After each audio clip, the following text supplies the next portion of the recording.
Hi, this is Sebastian with Keg and Bottle down in San Diego. I'm here with Master Distiller and Master Blender Noel Sweeney, presenting the Mercantile Blending Company Irish Whiskey. Noel, a few words? Yes, this product, the Mercantile blended Irish whiskey, dates back from the way that whiskies were made in Ireland back in the 1900s. And in them days, in the streets of Dublin, there were a number of merchants that used to make their own blends from the whiskies that were available back then.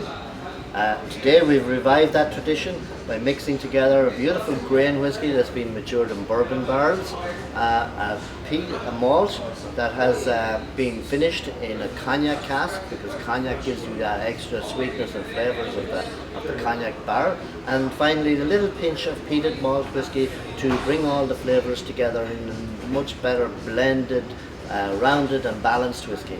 Beautiful whiskey, and we're delighted to be able to launch it here in San Diego this year.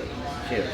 We're very, very excited. You can find it at any of the Keg and Bottles here in San Diego or at kegandbottle.com.